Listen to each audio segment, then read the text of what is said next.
Log 1. The walls aren't just closing in, I've been willing them closer. As if the dimensions themselves collapsed, or folded. Yes, that's it.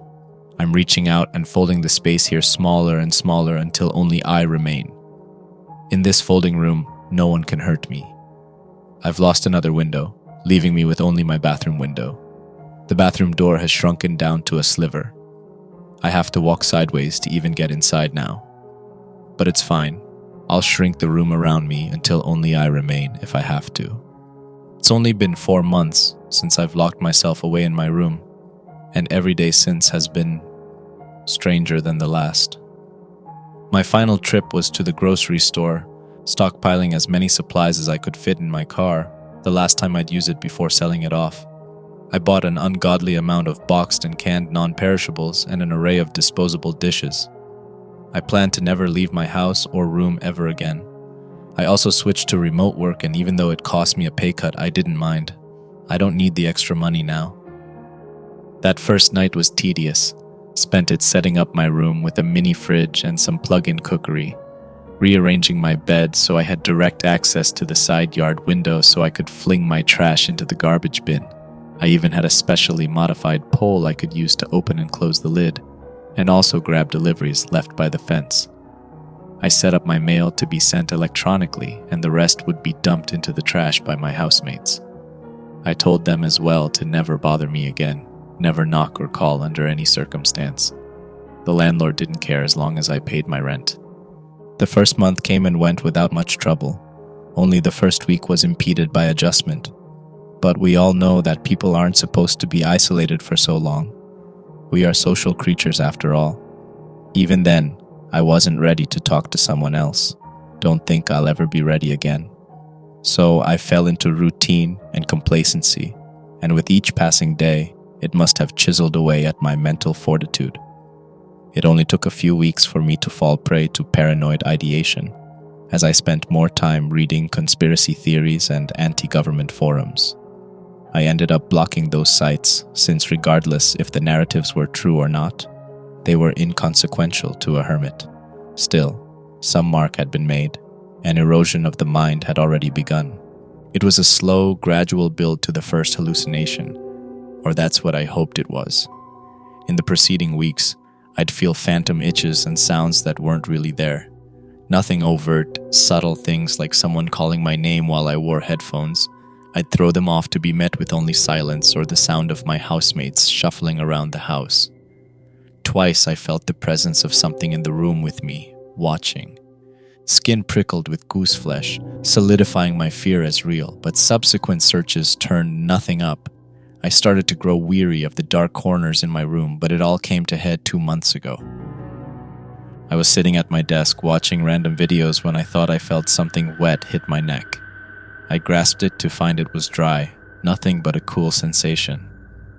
I tried chalking up to some quirk of isolation, but twice more I felt the cold tickle of some viscous fluid snaking down my back. I shifted around and searched for a leak, but found nothing every time. I set down a glass of water on my table as I rummaged around my drawers looking for a pill to pop when I heard the wet plop dripping water. My eyes darted to the glass, and for an infinitesimal moment, I saw a black wispy tendril descending deeper into my glass, and then it was gone, as if it was never even there. A moment of shock and disbelief passed by before I hefted the glass and inspected it. "It's nothing. You're tired. Probably vitamin D deficient. Been up too late. A man isn't supposed to be locked away this long. You'll get used to it. With time," I told myself. I ground the pills in my hand together. Simple painkillers, but hoped they'd bring forth some placebo-induced calm. Casting aside hesitation, I threw my head back, tossed in the pills, and took a long drink. I dropped the cup in a panic, water soaking into my carpet as I tried to heave up the water and pills. I swore that the moment I had opened my eyes and stared into the glass I was drinking from, I saw some long insectoid thing. Saw the wriggling legs and the writhing segmented body. Felt the rasp and scrape of its body in my throat, the clack against my teeth. But when I tried to purge, nothing but bile, and the 2 pills spewed forth. I think that's when it started, A man could only say a trick of the mind so many times before he had to face the grim reality. But this is hindsight, and I was still blind then. So shakily, stomach churning like a dark storm across the horizon, I told myself it would be fine. I can at least construct an illusion of contact with these logs. For my mental health, I'll go through the facsimile of social interaction. I won't fall into madness. I'm too smart for that. I've even ordered plenty of multivitamins and make it a point to pace around my room at hourly intervals to try to make up for my new sedentary lifestyle. But I won't lie, it takes its toll. I sleep like shit and dream like shit.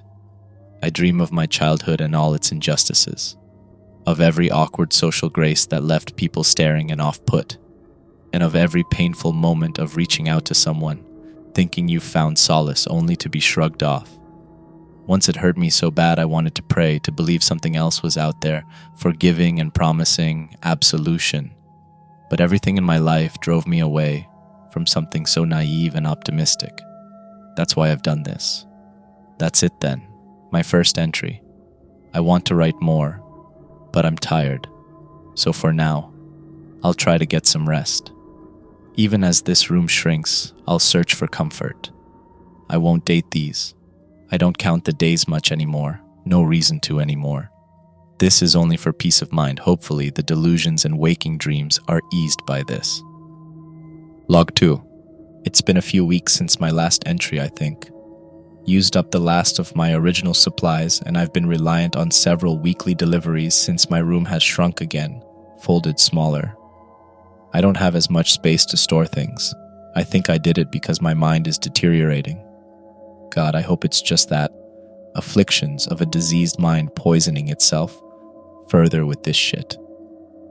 My resolve almost broke too. I nearly reached for my doorknob handle and flung it open, but stopped at the sound of a giggle emanating from the house's living room. My face burned with shame, anger, and resentment. I don't care where or who it came from. I don't want to see them. I don't want to know that they've had any joy. This is the reason why I chose to hide away from the world in the first place. And it affirmed my choice. That was the moment my world grew smaller and the walls groaned as they shifted and warped until, for the third time, they folded into a smaller space. I figured out how to do it in a dream, or it could have been a vision. I was lying down, curled up.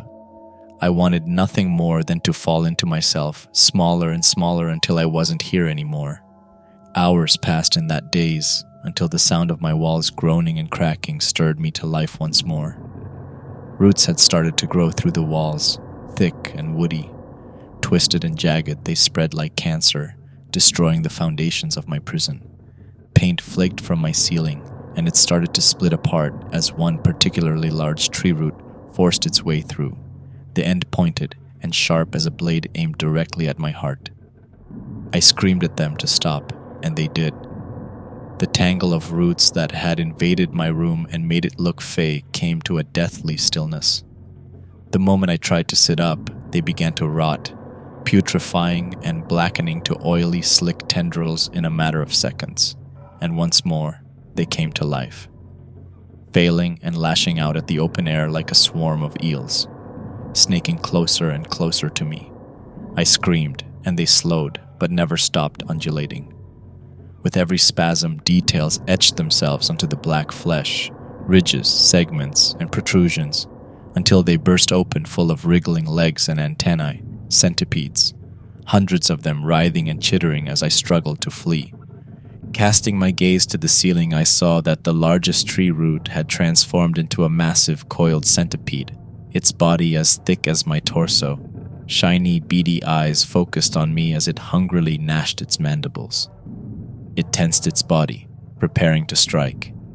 I had no strength left to stand, and so I reached out to the walls, towards the corners, grasping at them with more than just my hands. Something deep within my mind reached out and found purchase on some unseen corner, a metaphysical dimension.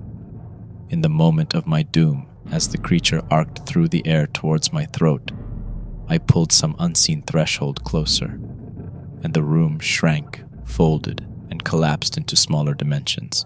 The walls closed in, leaving the wriggling monstrosities trapped behind what used to be. I awoke and felt the shift immediately, and knew that the space had changed. I gave a cursory inspection and almost missed it, but the space between the window and the door had shrunk. An old movie poster tacked onto the space signaled this phenomenon through the way it scrunched into itself.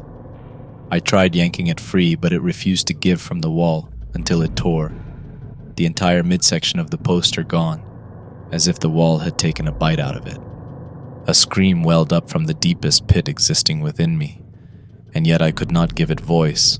Shame and self-loathing drowned out even fear. Dejected, I collapsed onto the floor, curled up, wondering if it was another nightmare. With the passage of countless hours, the shock numbed and got up, logged onto my computer and started working, as if nothing happened, in that I'm not so different from others.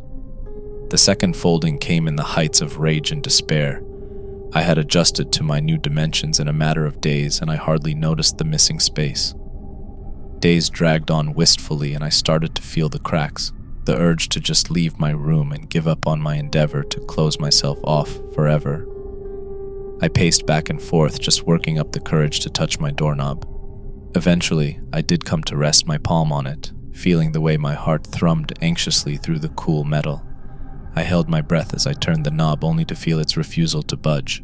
Locked. Of course. Another half hour was spent working up the nerve to unlock the door and try again. Muffled sounds from beyond the door, snaking through the hallway, burning themselves into my mind and shattering my resolve. Soft creaking and moans. My two housemates were both single before I had cut them off. A friend or lover didn't matter. I'd forgotten that I wasn't alone. Not truly. No matter how deep the pit I've tried digging myself into just beyond the walls, they were still there. With their joys and triumphs, their desires and passions. Theirs, not mine. Never mind. Fuck them. I found the contours again, easily this time, as if I had always known them, and with a determined grip and grit teeth, the world collapsed around me again. Smaller, safer, better. The moment of jaded indignity drained out of my strained muscles over a few seconds, and guilt crept in to replace them. But that too settled to the bottom of my being, along with the rest of life's sediment, and all I was left with was my ever-shrinking living space. I've tried to feel something, panic, confusion, horror, but today I just feel numb. I can't even muster the strength to try to rationalize. It's only when I look at the wall where my poster and window used to be that I feel anxiety prickle throughout my body once more. Most inconvenient is my bathroom door now. It's a hassle to squeeze through, and I'm grateful to actively be losing weight. I crawled into bed again, wishing to fall asleep, but it never came. So I just let the hours tick by, sleepless. Once I dreamt of better days, always putting all my hopes on tomorrow. Days blur together now, meaningless.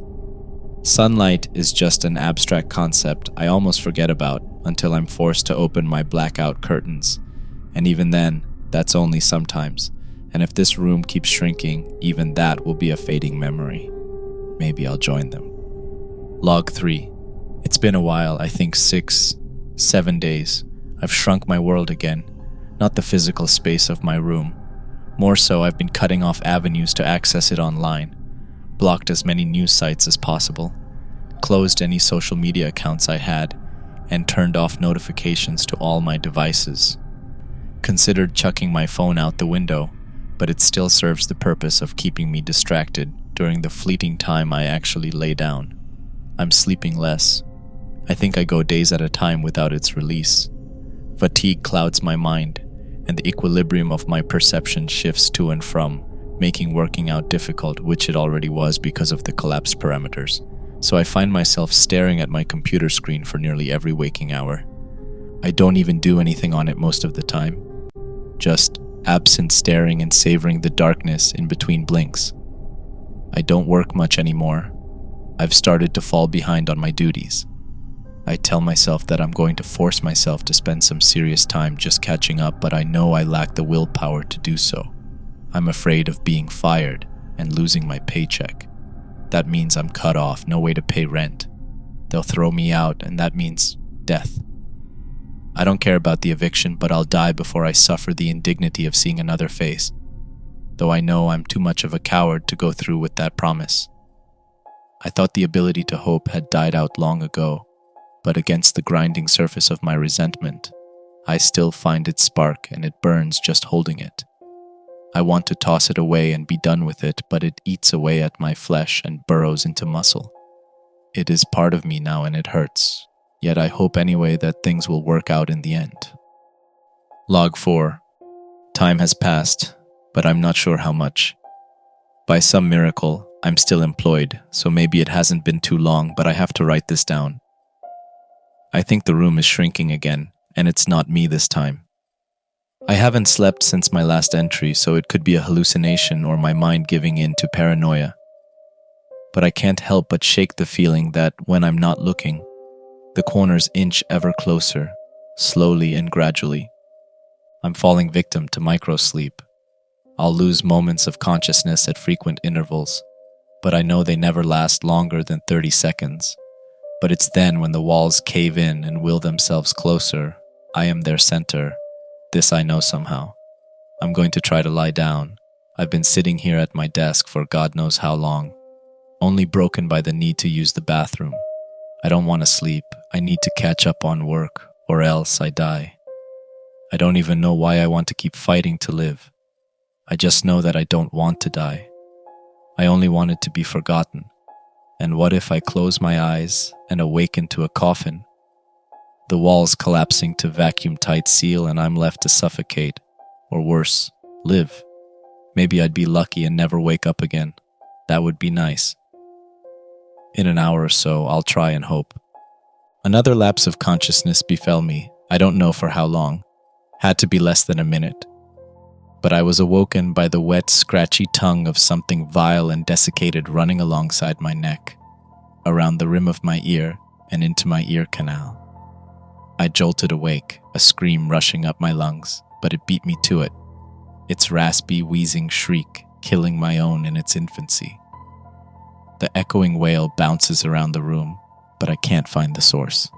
I jump up to flick a light switch and instead trip over my wobbly legs and fall at the feet of some gnarled, obsidian-fleshed monstrosity.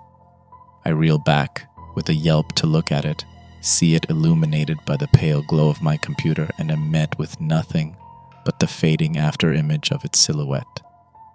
An ironic wake-up call. I crawl to bed, heart still pounding, adrenaline flushing out of my system and leaving me more exhausted than I ever have been in my life. The bed is noticeably smaller. The first few inches of it, along with my headboard and part of the pillows, fused to the wall. The wall at least has pushed it closer to the center. Maybe there is something else here with me, hiding in some corner not yet fully revealed. They do say when you close one door, another opens. Or maybe it's subconscious. Maybe my sleeping mind remembers the contours and edges of this room and grasps at them, either through instinct or desire. I can't say, but mercifully and cruelly sleep has me in its hold. If I wake from this, I'll try and escape my prison. Log 5. I awoke to the sound of knocking. I deluded myself into thinking that I could escape this room, that I could find the will to open that door and walk out and rejoin that world that drove me here in the first place. But when I heard the doorknob jiggle, any hope or confidence disintegrated into dread bordering hysteria.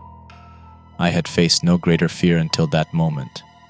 My entire life I'd been stalked by longing and bitter disappointment, driven away farther and farther from what I ached for. So I resolved to want nothing, a foolish wish, just like the rest of my dreams. A mere shadow dissipated by the promise of a better tomorrow. For once, I thought I found someone who looked at me the same way I looked at them, someone who understood someone who knew. My touch was shrugged off before it could be laid, and I was left forgotten, abandoned. I should have known better. I had forgotten that this was nothing, that we were nothing, that I was no one. Still, I felt the sting of hope's venom. A dream turned to agony, and what I thought I wanted, I grew to hate. Never again, I said, swearing a new oath, casting a new wish, throwing myself to the flames, etching it into my heart like a mantra. As the knocks rose to banging on my door and intelligible words gleamed through the walls, I screamed back, begging them not to come, begging them to spare me of the curse of hope. That some salvation lies beyond the doors, the walls, the prison of my making. I feared falling prey to the promises of maybe tomorrow more than anything that lurked in this room. Tears streamed down my face as a scream so visceral tore at my throat as it clawed its way out of me. I desperately grabbed at the corners of this little section of ever-shrinking reality and pulled with all my might. I imagined I was slamming the doors shut on encroaching hell with such force it rattled the very foundations of its being, and yet it wasn't enough. I pulled and pulled until the room groaned in agony as it fell and folded once, twice, and once more before I was left with silence. The incessant knocking and voices cutting out in an instant. Looking around, there were no windows left, nor bed, nor door leading me out of this place. Only a closet-sized dark space containing my computer desk and chair. That and a thin sliver leading to my bathroom. I had to contort myself into uncomfortable angles to squeeze through. Once inside, I realized the walls here too, shrunk in. A sink and toilet were all that remained. No windows, no escape. A demented laugh came over me as I realized that now I'd be truly alone and safe. Even if they fired me at this moment, no one would be able to force me from this place. For once, I got what I wanted. I left the bathroom and sat at the computer desk. No internet, cut off from the world. All that remains are these documents. I wondered about how I'd feed myself and how I'd sleep, but the urge to do either had been gradually fading. Maybe I'd eventually starve to death and my mummy would be left here in this inaccessible place. So I sit and stare at this screen, let the irate glow and wash over my eyes and flesh. Maybe my mind would fracture slowly over time in its hypnotic gaze, splintering further and further until it was unable to interact with itself. Maybe my eyes would burst then and leak down my cheeks, and I'd feel no pain since no one would be at the helm anymore. A new wish, as if I hadn't drank my fill yet. Maybe that's part of human nature.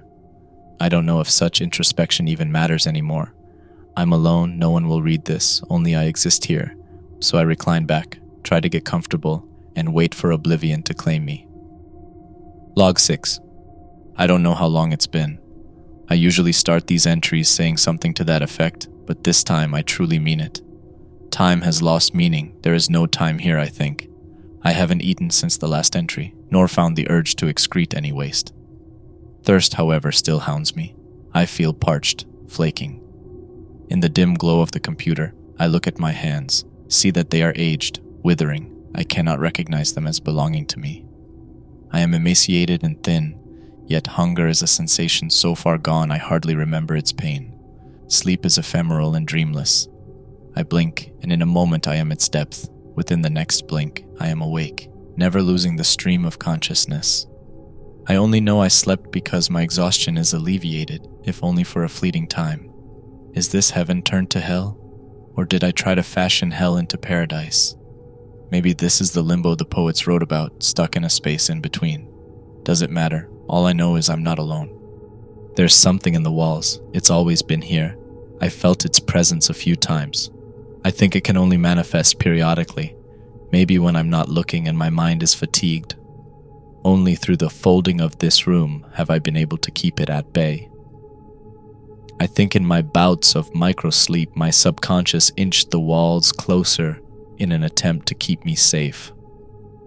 I shrugged off the visions as nothing more than lapses in sanity. But now I know it's real. I have felt its touch. In the midst of sleep, it held me by the throat and took a bite out of my flesh. I awoke screaming and looked it in the face. A writhing mass of insectoid tendrils draped its form, hiding its true visage. Blood poured from the wound it left on my cheek, and I yelled and tried to pry myself from its grip. But it held firm as more of its form unfurled. Like a maturing fern, a spiral of glossy black chitin length curled around me, and a mandible-lined maw blossomed before my face and went in for another bite. Time slowed as I found purchase of the contours again, and folded this place once more. In a blink it was gone, and I was met with walls touching my chair on all sides. No bathroom anymore, not even a desk. My computer screen was now embedded into the wall, the keyboard jutting out just beneath it. I think there are two possibilities now. It lured me here, letting me isolate myself so I made easy prey. Or maybe it's opportunistic. Seeing easy prey, it chose to strike, but I foiled it through this ability to fold space into itself. Maybe it's something else, and this thing is toying with me, giving me the ability to shrink this one space so that it has a challenge, seeing how much it can wear me down before it strikes. Or maybe I've gone stark raving mad being isolated for so long. I'll do the only thing there's left to do and leave it at that. Condemn myself to whatever fate awaits me. I'll lose the chair and my computer, grip the edges of this place once more, and make a coffin for myself. If anyone is reading this, though I hope no one does, this is the last time. Never again I commit myself to eternity. Log 7. I crawled for years in that endless place, inching ever forward, painfully contorted, scraping away flesh and scabs. The beast trailed me every moment, lapping up the stream of blood left behind by my efforts to outpace it. Occasionally it catches me and scrapes its toothy tendril-like tongue across my feet and ankles, stripping the flesh and relishing the taste with a bone-rattling howl. When I last collapsed this room, I hoped it would be a skin-tight coffin and that I'd slowly succumb to suffocation or have my mind splinter into sweet oblivion. Instead, the dimensions warped into an infinite, narrow tunnel. I was caught in its vice grip, left to panic until the ceiling gave way and gravity shifted so that I could crawl through it. This final folding swallowed everything, my desk, my computer, and shut it behind some now unreachable door. Darkness was all I had left, that and this endless race against the beast. Always the beast was preceded by a horrid sound, a creaking and seismic shifting that forced me to action. I slept when my strength and body gave out, and even then I almost always awoke to the pain of the beast's maiming. In the past I thought it was punishment, divine or profane. I didn't know and didn't care. I simply roiled in the anguish that the hate for my existence transcended humanity itself. But that's an arrogant thought. I don't matter to anyone, and in that I found a little solace. Then I thought I had been unlucky enough to slip into some recess of existence known to few and prowled by the beast. I've come to decouple myself from caring about justifications now. All I seek is sleep most of all. Salvation was a dream beyond me. I hadn't been able to find the edges of this room anymore and couldn't shut away. It makes sense, this space cannot shrink anymore. This is its final configuration. But I was still too afraid to give in. I chose to crawl, even if it was hopeless. I chose to crawl until I couldn't. I clung to the hope that my mind would shatter before my body could. So when the beast came for me, there would be no pain. That didn't sound so bad.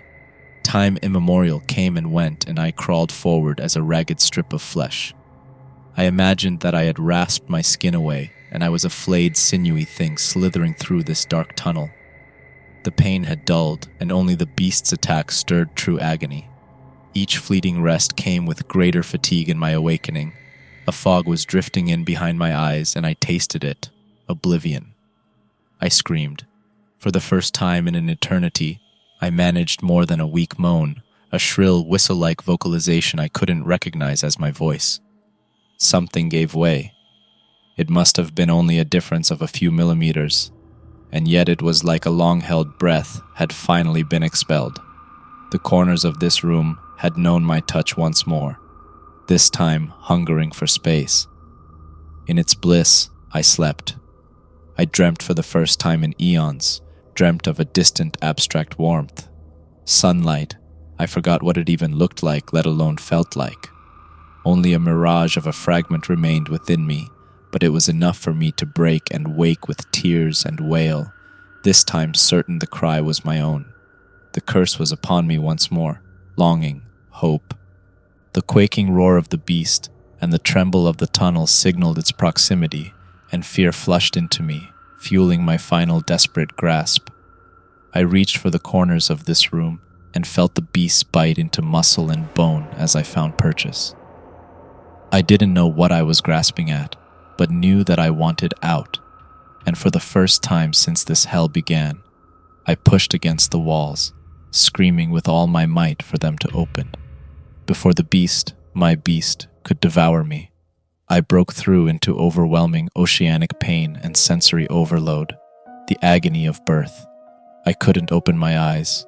My head swelled and ballooned at the smells and sounds, and my limbs ached with their unfurling. It took some time for me to adjust to my surroundings. I had forgotten what a forest was, but the damp, mossy earth beneath my feet was unmistakable. A canopy of trees shielded me from the full extent of the sun's cruelty, and I felt my lungs come alive with every verdant breath, skin pricked with goosebumps at the bliss of a light misting. Looking around, I saw the hole I had burst out of, a tiny cramped space only a few feet deep. Coiled ferns, lichen-laden bark, rugged rocky walls, these are the things that brought fresh tears to my face. The sound of cars like roaring wind was echoing in the distance. I was not far from civilization. The transition into normalcy wasn't as hard as I expected. In the end, I had been dealt no major wounds, and though I was left with dozens of permanent scars, my body healed. I relearned to speak in under half a year, and by month 8 I was working again, as a janitor in the dusk hours, so that I wouldn't be overwhelmed by people. I saw my family again. They rushed to greet me and hug and sob at my emaciated form. 2 years had come and gone since I'd last seen them. I didn't think they'd care. In all fairness, my welcoming party was only 6 people, but that was still more than I had ever fathomed.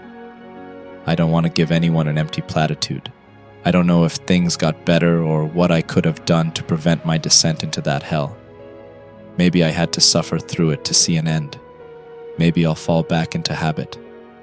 Maybe forces beyond my control and tragedy will see the world fold and collapse around me once more, and I'll be face to face with the walls of my prison and the beast once more. But I do know one thing. Fools are those who answer the beckoning call of that which harms them. I am nothing but a fool then, even though it's hurt me countless times. I want to hope again. I want to hope that there's a better tomorrow for me. I want to try to connect with people again. Even if it's only a few, I want to try to live again.